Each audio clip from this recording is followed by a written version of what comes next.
So I'm back here with another interview, and this time I'm talking to a fighter who is going to be fighting on Dana White Contender Series this season on August 20th against Therese Finney. So thank you so much for joining me. I'm joined by Cam Rowston from CKB. Cheers for having me, Benny. Appreciate it. So just looking at this matchup against Finney, how are you preparing for a 5'8", fucking muscle bound guy like him? Is it easy to find bodies like that? Are you training with like a lot of the Samoan guys at your gym or something? Actually, most of the Tongan guys. Okay. Yeah. It's just like any other training camp, really. We're not focusing too much on what he can do, more so what I can do and like what my strengths are. But a lot of fitness. We know he's going to be pushing the pace, trying to get takedowns, shooting, staying away from his big hands. He's got like those power bomb hands. He just came off like a really good knockout. So we're not taking anything for granted. I'm definitely focusing a lot on the fitness aspect and the anti-wrestling, I guess you could call it. Yeah, definitely. Because if you do watch his fight, when he did fight that Russian guy on last season, the Dana White Contender Series, he did seem to like get hurt pretty badly in that fight at one point. It was slowing down a bit, but being so athletic and stuff, it did seem he got like a bit of a second wind in that fight. But definitely he does a lot of reshooting. He'll miss his takedown or he'll get stuffed and then he'll reshoot again. He's a workhorse. Like he's a diesel engine and he'll just keep chugging along trying to push for a takedown. So that's something that I'm preparing for and definitely going to be ready for. Yeah, definitely. And so when did you actually find out you were going to be on Dana White Contender Series? Because obviously you were meant to be on last season, but what was it? It was like a medical. You didn't pass medicals or something. Was that it? Yeah, it was just something that came up in the medicals in the UFC. It was just a bit too late to get it sorted, and so then they postponed it. They said just go and get yourself cleared and then come back. And then they were very good about that. Like they could have just fucked me off and just said, "Nah, don't worry about it." But they gave me a second chance. And I got everything sorted and had a few other like niggling injuries going into the fight as well. So wouldn't say I was happy, but it kind of worked out good, I guess. Yeah. Well, one thing I will say, I'm a bit annoyed you didn't fight because that fight that ended up happening was one of the most boring fights I've ever seen on Dana White Contender Series. Did you watch the fight? I did. I watched that fight, and then I watched Dana talk about the fights afterwards. But then old mate got the contract. Dylan Budker, who replaced me, good on him. He stepped up on whatever it was, like 3 or 4 days' notice, cut the weight, took the fight. But then they both looked absolutely horrendous. Just very, very, very tired blokes pushing each other against the fence in extremely tight shorts as well. And the guy you were meant to fight, Chad Honeycomb, he tested positive for being on cocaine. Did you see that? These are party animals, South Africans. They can't help themselves. Yeah, I saw that. But the way he tested positive, it means he almost definitely was, because cocaine goes out of your system after 48 hours. So he was like, more than likely, he was still, he was coming off a coke bender of the day of the fight, or at least did coke the day of the fight. That's how he probably cut the weight. It was probably just went out there, just got real drunk to dehydrate himself, stayed up all night on doing cocaine and cutting weight. Mad. Normally when someone, is doing cocaine before a fight, normally they're winning. So the fact he lost, like, he's a bit out of the norm. Yeah, and I think he got suspended for like 2 or 3 years from the Nevada state. So he shot himself in the foot there. They might have had him back for another season of another fight on Contender Series, but he really fucked himself there doing that. That's why I shouldn't do drugs. Yeah, that's a good anti-drug message right there. Don't do drugs, kids, because you might have one of the most boring fights on Dana White Contender Series and then, get suspended for 2-3 years and then not be able to live your dream. Wait, are you there? Yep. Yeah. Okay. Yeah. So, you were meant to fight as well, Shuriken, sorry. Yeah. How is the orbital? I think it was an orbital injury you suffered there. How's that all going now? It was good. It's fine now. It was a very minor fracture in the orbital floor. just a freak accident in sparring. I zigged when I should have zagged. We came together. All the force went into the eye, small crack. And then the surgeon just said, "Hey, look, it's not too bad. Take the 8 weeks off, let it heal or whatever." And my fight was just on the cusp of that. It was like, I think it was like 6 weeks away. And I was like, if I get hit and it re-breaks in the fight, the small break could turn into a big break. So I had to pull out of that one. That one hurt pulling out of that because I think I got like 4 weeks under my training belt. Yeah. Maybe the fight was I think the fight was like 4 or 5 weeks out. So I'd already done half the training camp. But then teammate John Varkey stepped up, jumped into that fight, and he made quick work of him. Yeah, definitely. So when did you actually find out you were getting the second chance on Dana White Contender Series? Like, when did your manager or whatever come to you about the matchup with Finney? It was Saturday, May the 18th, I think, 18th or 19th. I woke up to an email from it, and then Eugene tried to surprise me at the gym with the news, but I was like, I've already read the email. So he was like, okay, fuck you then. I can imagine Eugene's reaction. How is it training at CKB? Because you've been there for like 4 or 5 years now, I think. Yeah, I moved over here at the start of 2019 in January. It feels like the time has gone very, very fast. I've learned so much since moving here. It's every day there's something new that I'm learning on the mats, whether it's grappling, striking, preparing for a fight, or like some kind of mental aspect of the game. But yeah, it's definitely been a positive move. It's been a hard move. Like, it's not easy training here. There's probably 9 out of 10 sessions you're going to get your ass kicked, and then maybe you'll have one session where you actually feel good leaving the gym. But that's how all the best train. Can't win every training session. Yeah, exactly. And since being at CKB, I think you've been in, is it 3? You were in 3 King of the Ring finals. I know you won 2, but you're in another one as well, right? Yeah. Yeah, so I've done 4. I did the first one. I got to the semis. I lost. Yeah, I got knocked out in the semis. Then the one after that, I was just a reserve fight, but I won by knockout in that one. And then the next 2 after that, I won. Yeah. So, like, how much has that helped your MMA striking? Like, obviously, if you watch a lot of your earlier fights, you are a grappler. Like, you do have very good jiu-jitsu, very good grappling. So, like, just to round out your game a bit, how much has that helped? Just the CKB move and just the kickboxing fights as well. Oh, it's huge. Like, just in terms of doing the kickboxing fights, like getting all those fights under your belt, it's like a huge confidence booster. Being able to like fight after you've already had 2 fights or 1 fight, knowing you're going in there absolutely like pretty fucked already. It's like, well, if I can do that, like I can definitely do it in an MMA fight when I'm pretty fresh and I feel good. But in terms of like helping the overall game, the kickboxing is, it's second to none. Like, it's as good as you can get here. Like, it's not just all about whacking pads and showing you like a game-winning combo or like the secret spinning back kick or something like that.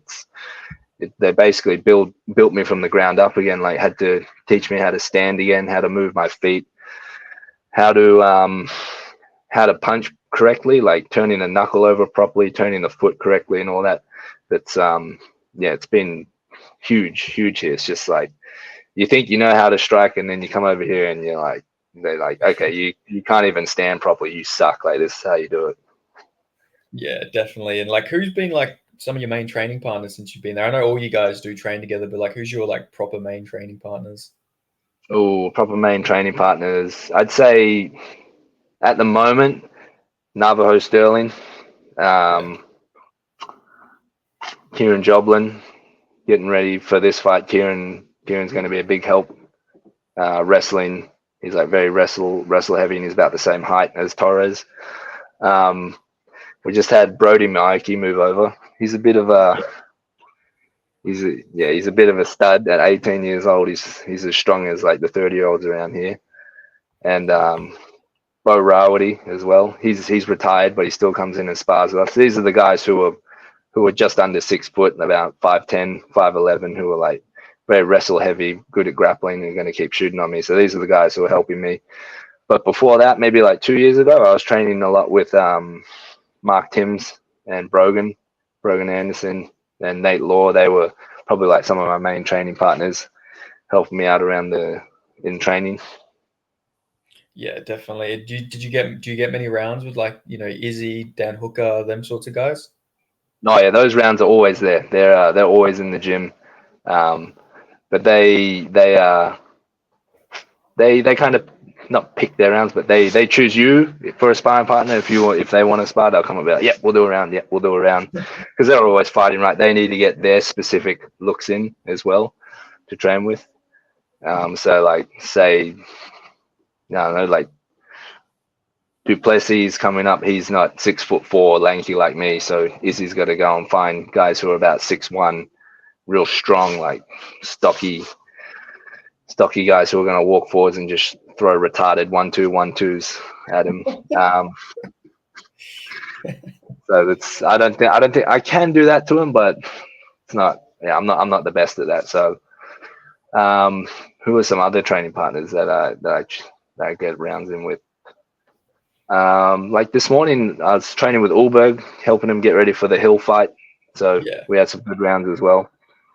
But I mean, fuck, you can walk in any day on the mat here, and it doesn't matter if all the UFC guys haven't turned up for sparring, or you're the only professional MMA fighter on the mat. Like, we've got kickboxers here who have only had like 2 or 3 fights who are still dangerous. Like, they're still gonna give you like really hard rounds.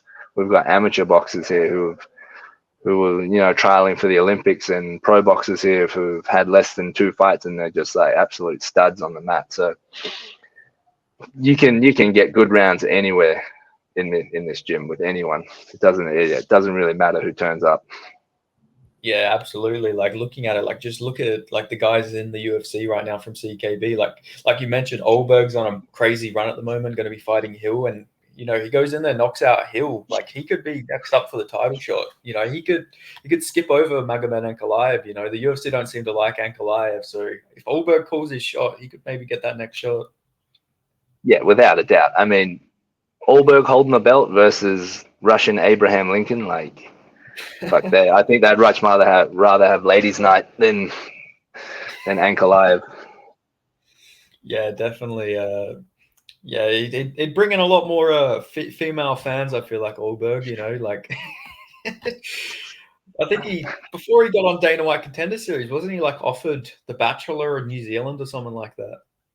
Yeah, he was. They were going to run The Bachelor, and he was going to be the Bachelor for it. But he also, I don't know if you can find it or any videos of it. There might be some trailers on YouTube, but he was in this TV show called Game of Bros, and it was like they just got all these like really ripped Pacific Islanders, like Samoans, Tongans, Māori guys, all that stuff, and they're all like jacked, oiled, and they go out and it's like Survivor, but it's just all these real jacked guys there. They got to do like obstacle course racing and like lift up logs and like shoot like bow and arrows and stuff. It was, yeah, and he was in it and he won the show. There's like all these guys, real good looking dudes, and then there's like 6-packs, 8-packs, and there's Carlos, who's like a foot taller than all of them, got like 10 more abs than them, and just super jacked. And yeah, so yeah, at 284, I did see I seen Carlos Olberg at the Fighter Hotel, and I was like fucking looking up. I was like, holy fuck, that's a big human being. Like he's a massive man. Yeah, he's a big dude. Yeah, it must it would be good for you like at CKB with some of the like training partners you can get, because there's a lot of guys around your weight class. Obviously you got Israel Adesanya, the former UFC middleweight champion. Then you got Navajo Sterling, who's a beast. Carlos Olberg. Is Tyson Pedro still training there, or is he training back in New South Wales now? Nah, he's back in New South Wales now. Yeah, but still plenty of guys like your size. Like it must be pretty good, like to get rounds in with all the best guys in those weight classes. Yeah, it gives you a kind of sense of like where you're at, or like what you can expect in your fight, like the speed that your opponent's going to be moving at, the power that they're going to be moving at, the the gas tank as well that they're going to have, like how long your scrambles will last or how much volume is going to come at you during the fight. Yeah, it helps a lot having these guys around who are like the same weight class, thereabouts. Yeah, and even before you went to CKB, I'm pretty sure you're training with Rob Wilkinson, right? Yes, yeah. Rob was one of my main training partners before I left, probably my only training partner before I left for CKB. And we had me, Rob, Richie Walsh, a couple of the Tasmanians came up with Wilkinson, Chris Drummond, Baden Mandich, and we had Stu Dare come up a few times to Sydney, and Khan as well, Khan Sandy. So those guys were coming up, but it was mostly just Richie, Chris, Rob, and me just on the mats, just kind of just giving each other brain damage. Yeah, Wilkinson, he's a fucking beast. Since going to PFL, moving up a weight class, like it'd be a good training partner to have. Yeah, he would actually be really good for this fight. Getting ready for Torres, even though he's slightly taller, but like a guy who's throws a lot of power in his right hand and his left hook, and is constantly shooting. Like I wouldn't mind getting some rounds in with Rob. Obviously, that's probably not going to happen. I can't afford to bring him over from the States, and it's going to be a bit tough because he's in the middle of the PFL season. But yeah, that would be ideal. Yeah, the Finney sort of reminds me, like, if he's obviously you would know, like Jeremiah Wells, because Blood Diamond fought him, but he reminds me a lot of Jeremiah Wells, like the way he fights. It's a very similar style and build. Yeah, a lot of pressure. Yeah, a lot of pressure, just like big. You say big, but like obviously he is a much shorter guy. Like I feel like a good game plan is like you're much longer than him, so I'd imagine you're going to try and stay long a bit, just try not get caught those wild overhands. Yeah, staying on the edge, picking my shots, or just being all the way in, roughing them up on the inside. A lot of clinch work, a lot of knees, a lot of elbows, stuff like that. Just not sitting right at the tip of his right hand or his left hook. Yeah, definitely. But I mean, his striking, it's like he's powerful, but it's not like he's got real technical striking. He seems to just wing some big shots. So I feel like if you can read his overhands, then all you got to really worry about is the shooting, I feel like. Yeah, for sure. That's what. Obviously, yeah, by the time the fight comes around, easier said than done. Yeah, easier said than done. Yeah, I'm not going to act like it's an easy job to be getting pressured by a fucking big athletic man, but yeah, I'm looking forward to that fight. But you spoke about the whole like Islander thing, like that show has obviously. I believe you're half Chinese, half Australian, right? Yeah. Eugene likes to tell people that I'm Chabo. That's the nickname he's given me around the gym. He goes half Chinese, half Aboriginal, but I'm not. I'm not going to start claiming that I'm Indigenous Australian. Are you Indigenous, or is he just joking? He's just taking the mickey, but I think I don't know. Maybe on my dad's side, I could be. If you go back far enough, it could be somewhere along there. Yeah. Does anyone ever confuse you for Moldy? Oh yeah, plenty of times. Yeah. I thought so, because I have a friend. He's half white, half Thai, and like people have said to him, like, "Are you from New Zealand before?" He's like, "No." I've had what else? I've had South American, like Mexican, Colombian, Peruvian. Some guy asked me if I'm Siberian, like up in that northern part of Russia, like that kind of Asian-looking Russian, or from the Stan region. It's just a very general look that I have, I think. Yeah. Like the like Shavkat look, like the Central Asian look. Yeah, exactly. Yeah. So what actually got you into mixed martial arts, like in the first place? Like, why did you start training? I originally wanted to do it when I was in high school. Like I saw Brock Lesnar fight. I was watching the WWE. I saw Brock Lesnar fight, and I was like, "Oh, that's pretty cool!" Like from the WWE to the UFC. Like UFC's where it's at. Like MMA, it's kind of like WWE, but it's actually for real. Like these guys are trying to kill each other. And then I was like, there was a gym that opened up near my high school and I was like, oh, I'm gonna go there. And then I took the waiver home, and then my mum was like, "Nah, you're not doing that." So I was like, "Sweet, I'll just wait till I'm 18." And then as soon as I turned 18, I signed up, and then that was it. Basically, I got in there, started doing a lot of Brazilian jiu-jitsu and a lot of kickboxing. The gym at the time I had a really good jiu-jitsu coach. And so the jiu-jitsu was really good there. I started like getting good at it, getting into the comps there. And then after about a year, maybe a year and a bit, I had my first MMA fight. And then it was just like, fuck, this is pretty sick. Like, let's keep doing this. And then just kept cracking away in it. I didn't really plan on doing it professionally, but the ball just kept rolling. I kept winning. I thought I'd just ride the wave. Yeah, definitely. And hey, look, you've gone far now, man. You're fighting on Dana White Contender Series. When Yeah. you were originally booked against Chad Hanekom, I did see some criticism that people were like putting towards your record, because if you do look at your record, a lot of the guys don't have like the greatest records. But is that more of a factor as in you just can't get fights and they're like the only guys who will say yes? Yeah, for sure. That's that was coming. That was during a time as well of COVID. Like there was that I could only fight the guys that were here domestically in New Zealand. I couldn't get over to Australia to fight. But also like the two losses that I have on my record are to two guys who one of them is in the UFC now and one of them's in one championship. Like criticizing me for not taking hard fights. Like I took probably the hardest fights you could take domestically at the time against Jacob Malkoon, who's what is he? I think he's like 1-4 in the UFC now. Oh, sorry, 4-1, 4 wins, 1 loss. And Izzy, I don't want to butcher his last name, Izzy Fidikefu. Something like that. He's in one championship, and he's just like, I think he's knocked out and submitted two guys in one championship. So, yeah, like, of course they're going to criticize the people that I beat, but then I also put myself on the line against the toughest guys who in Australia at the time. Yeah, absolutely. Yeah, I'm not criticizing your record or anything. I just seen like the criticism there, but I thought it was more of a, because if you do look at the middleweight and the light heavyweight division, they're not really the most action packed like weight, like they're not the most packed weight classes. Like it is hard to get guys in the middleweight and light heavyweight division, so you do sort of just got to fight who you can fight, right? Yeah, and like full credit to the guys that fought me as well. Like some of those guys only took the fight on like 2 or 3 weeks notice as well. And they stepped up to the plate and had a crack. Yeah, absolutely. And you're looking good in the performances. You're beating guys. And even in that Malkoon fight, like it wasn't like a one-sided fight. And like you say, Malkoon is like, I think he's 4-2 or something like that in the UFC. Like he is really good. Like he's probably a fight or two away from getting like a ranked opponent. For sure. Yeah. Plan is to win this fight and then maybe try and get a rematch with Malkoon, work my way up.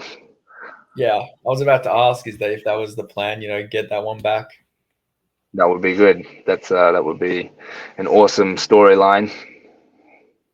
Yeah, you can go on a full revenge tour in the gym. Obviously, you can't get Izzy because he's in one, but if you beat Malkoon, maybe you can call for Rob. Yeah, exactly. Go for all them guys. So do you have like a favorite, like obviously you got your teammates and everything, but do you have like a favorite fighter to watch in the UFC? Oh, current favorite fighter to watch in the UFC? God, who have I been watching lately? I was a big fan of oh my god, I'm going absolutely blank. He's a welterweight. He's a southpaw. He's from Texas. He just fought Ian Gary. What's his name? Oh, Jeff Neal. Jeff Neal, Hands of Steel, Jeff Neal. Yeah, I'm a big fan of him. Can't remember which fight it was I watched, but he's just like a really slick southpaw. I like watching southpaws and how they fight. Even though I'm not a southpaw, I think it's a very specialized skill set you got to have, and he's real tidy. I rate him. He's real good. Except that Ian Gary fight, fuck, stop. Kept high fiving him and shit after he was landing like a good punch. That would not happen if I was doing that. I think Eugene would just walk out of the arena. Yeah, one of the best parts about watching like the CKB boy fight on like the regional scene is like the crowds are a bit smaller, so you can like hear Eugene when he's like fucking yelling at people and stuff like that. Even I think it was Caleb Rideout when he fought Kevin Doucette. Like Caleb Rideout's like talking to Eugene in the corner, and Eugene's like, "You're losing the fight, mate. Fucking stop talking to me. Like, go fight." And he's not even his coach. He's just like, "Fucking shut up." Yeah, I remember that one. That was a good one. Do you have like a favorite nickname Eugene gives guys at the gym? Oh, he hates anyone in the gym who's born from 1995 onwards. So he's just kind of like just generalized everyone that's born from that, including myself, right in 1995 onwards. He calls them the 95ers, and then he's appointed Navajo still and is the supreme commander of the 95ers. That's probably got to be one of my favorite nicknames, the Supreme Commander. And it's just like he thinks that we're all dead shits or something, that we're all like half retarded and we can't wipe our own bums and we don't know how to mop the mats and stuff like that. So he's always yells at Navajo. He's like, "Supreme Commander, get the 95ers in order, get them moving." No, that's great. I can imagine that the Maoki brothers probably get a pretty bad thing because they're pretty young guys. Oh, they just get ruthlessly mocked by him. He's just puts on a real crappy Australian accent. He's like, "How's it going, mate? My name's Brody Maoki." he just mocks the shit out of him. But they're thick-skinned boys. They take it well. Have you seen any banter like between like Joe Lopez and Eugene, like when they come together? Have you seen them go back and forth before? I have. It's it'll happen at a dinner table where there's like 20 blokes at the table. Joe's on one end, Eugene's on the other, and they're just yelling just profanities across. Other people in the restaurant are looking around like, is this real? Is this a joke? Like, what's going on? Is it like watching like Prime McGregor, Prime Chael Sonnen go back and forth in the trash talk? Is that sort of what it's like? Look, I got to admit, Joe does get the better of Eugene. Joe's a little bit more quick-witted with his insults, but Eugene's got the volume, so he just turns the volume up and just drowns out Joe. Definitely not on the level of Prime Chael Sonnen and 145 Conor McGregor. Yeah, definitely. Very far from that. Did you have a fighter like growing up when you did first start training that like inspired you to train harder or just style yourself after? Well, at the time, yeah, definitely. I was a big fan of Nick Diaz and Demetrius Johnson, because they just had like this mindset of like they're always training, they're always staying fit. Like Nick Diaz had that boxing and jiu-jitsu style. I wasn't really wrestling at the time when I was younger, and I was like really into Nick's career. So I was like, yeah, that's pretty cool. Like boxing and jiu-jitsu, if you get taken down, that's all right. Like you can just fight off your back. He was doing a lot of like long distance running, riding bikes and stuff. And I was like, yeah, that's pretty cool. That's a good way to train, like have a mad gas tank. And then Demetrius Johnson as well was just like, just blended it all together so well. And I was like, that's pretty cool as well. Like it's something you want to be able to aim to do, is like not just be a specialist in one area. Nothing wrong with being a specialist, but like every skill is going like this. Focus. I remember one time he was talking about his training, like for a few months, if he gets bored of jiu-jitsu, it will stagnate, and then he'll focus on his striking. He'll go like this, and he'll go back and forth, back and forth. So like he's not really burning the candle at both ends or like fatiguing himself. He'll constantly upgrade. And then like look at his career now. Like he's so good at everything. It's crazy. Yeah, one of the GOATs as well, arguably. Yeah. Like I think he has like the second most title defenses or something like that. Like, he's very underrated, DJ. And would you ever want to try and replicate that like jumping armbar thing he did? It might be a bit harder in that heavier weight classes, but I'd love to see somebody attempt to do that in the heavier weight classes. The Ray Borg armbar he got? Yeah, the suplex to the armbar, for sure. Yeah. I'm not mat returning people that hard, but I definitely think I could hit like maybe like the Craig Jones style armbar with the Kimura grip when they're on their back. I reckon I could pull off something like that. Yeah, definitely. Because you do a lot of jiu-jitsu comps even to this day, right? I think I found your like jiu-jitsu record somewhere. Yeah, you do a lot of jiu-jitsu comps, and yeah. Yeah. The jiu-jitsu comps are great. It's if you don't have fights coming up, it's just a good way to stay competitive and like stay within like their competitive mindset, because if fuck, if you lose a jiu-jitsu match, who fucking cares? Like, I'm an MMA fighter at the end of the day, not trying to win ADCC. And if you think you're going to get hurt, you don't throw in the towel. You just go like that. Like, who cares? Whereas if you take like a kickboxing fight and you think you're going to get hurt, you probably are going to get hurt. Yeah, exactly. Did you see that clip? It might have been a year ago now or a few months ago, but with like Shara Magomedov when he got like heel hooked, Yeah, and he started like punching the guy. Yeah, it was like Jesus. yeah. He lost his shit. He was just had a hissy fit. Little baby just couldn't handle getting submitted by a heel hook, and he just fucking went nuts. Yeah, Is that a fight you'd like to have, like in the UFC against Shara Magomedov? yeah, for sure, for sure. I'd love to get a crack at some of those, all the guys from the Stan regions and the Russians. I'd love to start fighting those guys. Yeah, because I did see in a previous interview of yours, you did say your dream fight was against Hamzat Chimaev, which, yeah, that's like not many people are saying that. Like that's a cool mentality you got. Just got to get past the first and the second round, and Yeah. it's all good after that. Yeah, exactly. I feel like against Usman, yeah, he looked good, but it's like, man, if you survive that first round, he really does go all in that first round. Yeah, it's not ideal. That's why I like the Nick Diaz and the Nate Diaz fight so much, because just cop a beating, or not cop a beating, but just weather the storm for the first 5-10 minutes, and then fuck that third round, those last 2 rounds of that third round is just like just them walking down a heavy bag. It's great to watch. No, it is. It's actually one of the most satisfying things to see is like somebody breaking someone with their cardio. Like it's just so Yeah, fun to watch. Yeah, yeah, like yeah, is that why you're focusing a lot on the fitness? I feel like that is like against Finney, I feel like that is like a good game plan a bit. Like if you can gas him out, you could definitely just break him, keep kicking him to the body, just keep piecing up his body, going upstairs, and then yeah, eventually catch him. yeah, for sure, for sure. I think having superior cardio than your opponent is a very good thing to have, but it's also a very easy thing to train for as well. You just Yeah, have to do a fuckload of conditioning. yeah, yeah, exactly. But you still feel strong and everything as well. Because are you doing strength and conditioning or just the conditioning?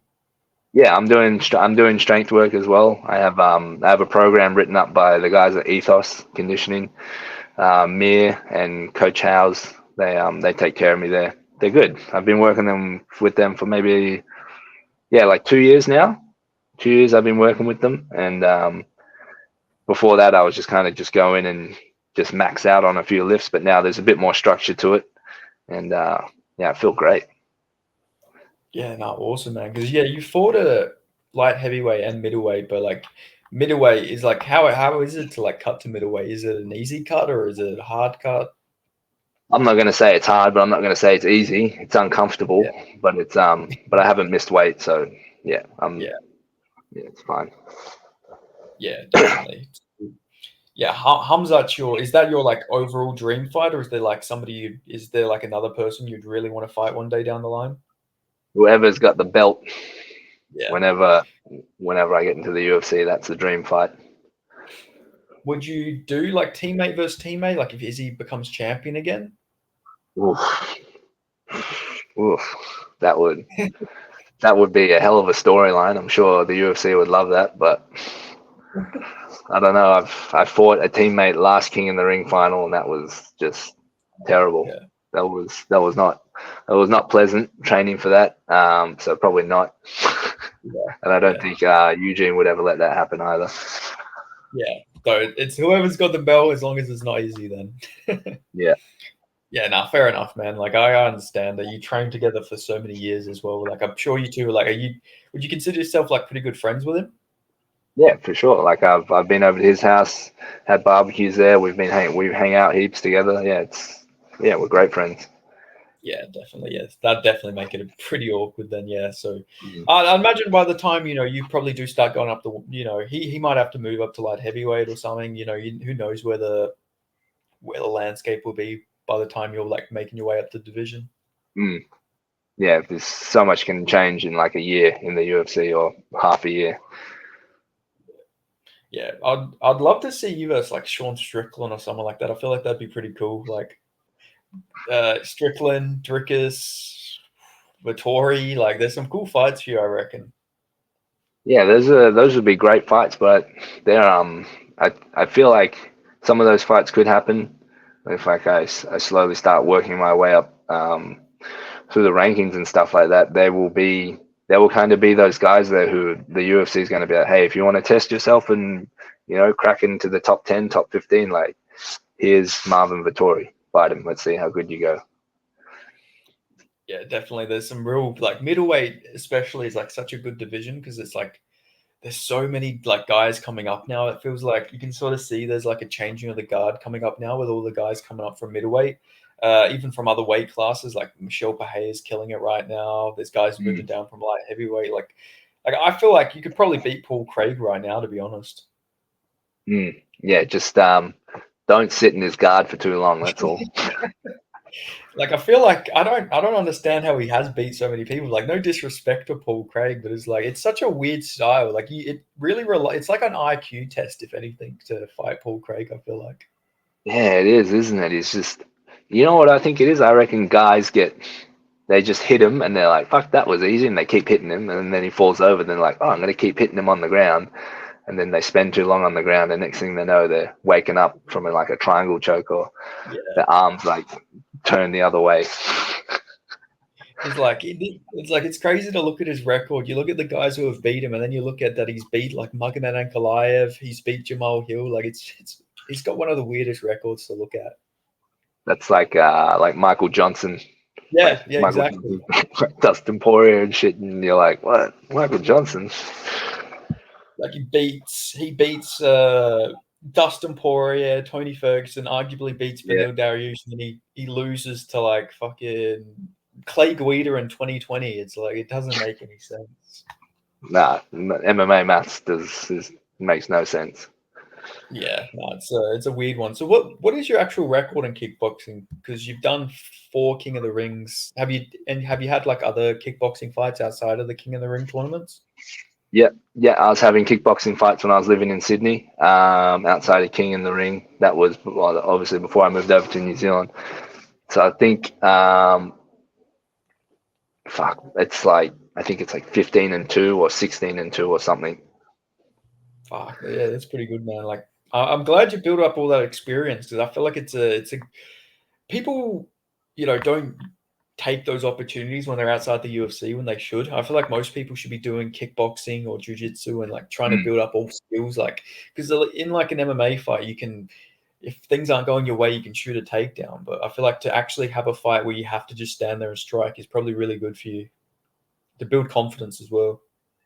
Yeah, for sure. And I think as well, like when you have those fights, like even if it's like a jiu-jitsu tournament, if you focus on just training that one art for the 4 or 5 weeks leading up to it, it definitely helps you a lot as well. Even doesn't win, lose or draw, whatever the result is, just focusing on that definitely helps upskill you.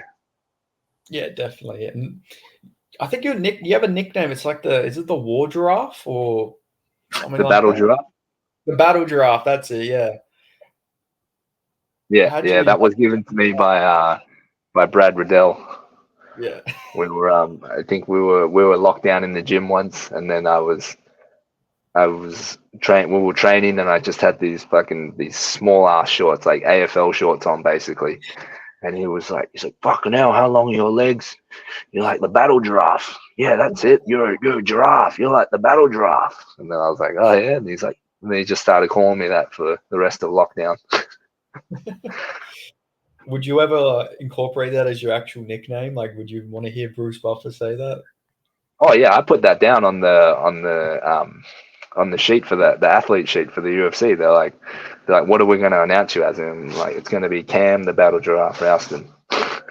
Yeah, I love that. That's awesome, man. Is Brad Riddell like still training at CKB? Like, no, he's banged out full time. So he's one of the head coaches there for kickboxing, Muay Thai, MMA. He's killing it over there. He's got so many guys that he's training who are fighting in Thailand or going fighting overseas. He's got his Patreon going as well, which I'm a subscriber to. I think everyone should subscribe to that if they want to get good at fighting. I think it's called Student of the Game. He's got his YouTube channel. No, he's killing it at the moment. And then he's going to fight again soon, so that will be good. I'm not sure when, but I've heard whispers that he is looking for a fight. Yeah, awesome. Because I know he was booked, but I think he pulled out due to an injury or maybe something. I don't know. I don't know the details. But yeah, it is good to see him back because, he is a fun fighter, man. Like he's a fun fighter, good striker. Went to war with Cedric Doumbé back in the day as well in kickboxing. Oh yeah. Just anyone, anywhere, any weight. That's basically his mentality.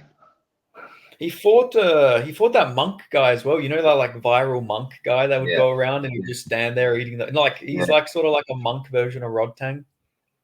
Yeah, I remember that one. That was like down the road here in Auckland. That fight that was on one of the Muay Thai shows. That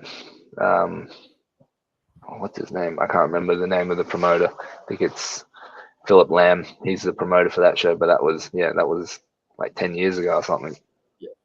Yeah, no, I always see that clip pop up, or I'll see a thumbnail of it. It's like Kung Fu Master so and so in like gets humbled or something like that, or crazy Kung Fu Master. Like it'd be some sort of clickbait, and there'll be a photo of Brad Riddell like punching the guy or something like that. Yeah, just getting absolutely battered. Yeah, it'd be like, or it's like Unkillable Monk or something like that. Is like, I don't know what the fuck that guy's deal is, but I think he went on a massive losing streak after that because you can't just sit there eating a bunch of punches. You're not fucking Mark Hunt. That does not surprise me at all. Yeah, it's a bit of a, I don't know, I always see guys do that. Like Rodtang can get away with it because he's fucking Rodtang, but like you see some of these guys do it, it's like you're not ready to like do stuff like that. You shouldn't even attempt to do that unless you're like seasoned like a Mark Hunt or a Rodtang. Yeah, no, definitely. So what's your prediction to like against Finney? How do you see yourself getting this one done? I reckon I see myself stopping him towards the end of the second round or in late in the third round. He's going to be dangerous at the start of every round because he gets that little rest, that little reprieve, and comes back in and he goes hard. But that first round, I'm going to have to be working hard first and second round. Probably going to have to get off my back a few times, work my way off the cage, but I just keep chipping away, Nick Diaz style. And then probably walk him down with some punches or some kicks in the third round. Have you been working on your boxing to like, incorporate that Nick Diaz type style? Yeah, for sure. I've been working a lot on boxing. I've also been watching a lot of boxing. Most people don't think that's going to help, but like I think that watching a lot of fights helps a lot as well. So I've been starting to get into the boxing a lot more. Not just watching the big time fights like the Usyk and the Furies, but watching the Taylors and the Catteralls fight, stuff like that. Just those smaller shows. So it's quite good. Well, I feel like it'd be good if you like, I mean, if you look at it, like boxing does very well in MMA. MMA boxing is really good. Like look at JDM, look at Jack Della. He's going in there and killing people just with his boxing. Yeah, for sure. It's definitely something that you really got to have going into fights. Like just that range that some people like to sit at with wrestling. I think the boxing is like a very good deterrent for that. Yeah, definitely. Especially because you go like a 77-inch reach or something like that? In centimeters, it's 202. I'm not sure what that is in inches. Right, let me just incorporate that real quick. I'm just going to check. I need to know. I'm pretty sure 202 might be 80 actually. 12 centimeters in inches. Oh fuck! Hold on. 78 inches. Yeah, holy shit! It's like 79, 70, almost 80. Yeah, that's a good reach to have in that division. The battle giraffe arms. It's real long. Yeah, I feel like you could get like a real good like standing rear naked if you really wanted to or something like that. Like how Shavkat got Jeff Neal. Like I feel like you could get some real funky like submissions with your long limbs. Yeah, they can manipulate into a lot of different things. Yeah, definitely. I feel like he's a tough tough fighter, but I feel like you got all the like attributes to beat this guy, man. Like, I'm not just saying that because I'm interviewing you or anything like that. I'm generally just looking at the fight unbiasedly. I feel like this is a good fight for you. Yeah, it's a great fight. That's what the first thing that the coach just said, like, oh, this is a good matchup. This is good. Obviously hard matchup, but yeah, good. Yeah, it's never easy when you get a fucking big ball of muscle like that, but at the same time, it can also work to your favor, him being a big ball of muscle. Mm. Yeah, so say you beat him. Are you looking to fight again this year? Like, when are you looking? Like, let's just say hypothetically, you get the contract and all that. Not looking past him, but like, are you looking to debut this year? Yeah, for in sure. UFC? Yeah. I want to get to work straight away. No injuries, nothing too serious. Touch wood, inshallah. Yeah, just go straight away and get to work, get cracking, make some money. Yeah, alhamdulillah, yeah. Are you, like, obviously you said Jacob Malkoon, but like, if there was anyone you could like debut against, would it be Malkoon, or is it just any fight in general? Or are you just looking to take anyone really? Any fight. Yeah. I would love to, in an ideal world, perfect world, get the contract. Next fight, go over to UFC Paris, fight on UFC Paris with my teammate Kevin. Yeah. Even though he doesn't have a matchup yet, but come on, he's French. He's on a 3-fight win streak. Like, of course they're going to have him on the card. Oh, they've got to, especially after he got fucked over as well with that whole Jared Gooden situation. Yeah, that's gross. That's just grossly unprofessional from Jared Gooden. Like, would rain, hail, or shine, broken leg, concussion, vomiting, drag yourself to the scales. Doesn't matter if you're 5 pounds over, just go and stand on them. Yeah. Thing about that guy is he always misses weight. Like, why is he not just like a middleweight? Like, he should just fight at middleweight, because Jared Gooden's missed weight about 4 times now. Like, just a middleweight. Just fuck them off. Just the UFC need to cut people that are like that are serial weight misses. They're holding the spot for other people that are better and aren't going to miss weight. Like, I don't know why they're doing that. Yeah, real dickhead behavior, man. Like, it's like I've never cut weight, so I'm not going to say that it's an easy thing. Like, obviously it's not, but like, if you made it to the UFC, you've at least fucking cut weight plenty of times before. Like, if you realize it's harmful to your body, just move up a weight class. I don't see why people don't do that more. Yeah, definitely. Yeah, but yeah, I'm excited to see you. Fight. You're not the only Aussie as well. Quillan Sourkild as well. He's fighting on the Dana White Contender Series. So hopefully all the Aussies can get contracts. That'd be sick to see. Yeah, and you can represent Australia, go in there, kick some ass, and then ideally, eventually find your way to that title would be awesome, man. Yeah, that's it. That's the one. Yeah, like, I feel like that's every fighter's goal, is to get that belt. But yeah, I hope you can go in there. I hope you can get your shit going in there. What's the Nate Diaz quote? It's like, go in there, get a pocket full of cash. Hit him with some good shit. Leave with a pocket full of cash, whatever it is. Go in there, do that. Go in there, hit him with some ninja shit. Leave with a pocket full of cash. Yeah. yeah, that's the one. Awesome, man. But I'll just let you, if you want to shout out some sponsors or some teammates or just whoever. The floor is yours. I just want to more of just a thanks to like all my teammates and stuff that helped me train here at CKB. My old training partners as well back in Sydney, who I started with, like training grounds, all my old coaches there and my old training partners, and of course my mum and my dad who support me and they love me, and my brother and my sister as well. So just the whole tribe, the whole family behind me. It's always good to have them. Yeah, actually, I was going to ask, your brother, is he like what is he like? He's got a big Instagram page. I was wondering, what does he do?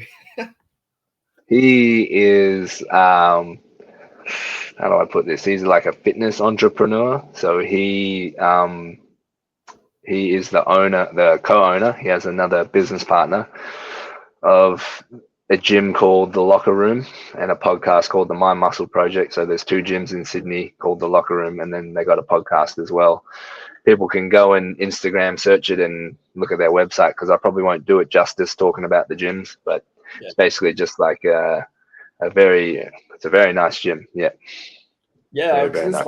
like I thought I was seeing double. I thought you had like an alternative ego or something. I thought you had an alter ego because you two look very similar. Is he older or younger? He's older, so he's 2 years older. The boys at the gym here, he came and was here for like a few days watching me train and just hanging out. And the boys like, oh, this is like the Calvin Klein model version of Cam. And I was like, oh yeah, cheers, boys. Yeah, no, it's crazy because when it popped up, I was literally like, "What the fuck?" Like, I didn't know like non-identical twin brothers could look so similar. No, Yeah, that's we've awesome. got them all. Yeah, Does he train as well? Like, obviously he's got a gym, but does he train martial arts?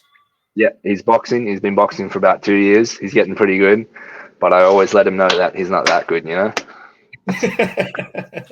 don't forget all the bullying that I got growing up. All the Yeah, times he picked exactly. on me. Yeah, Exactly. You might be big brother, but you ain't fucking.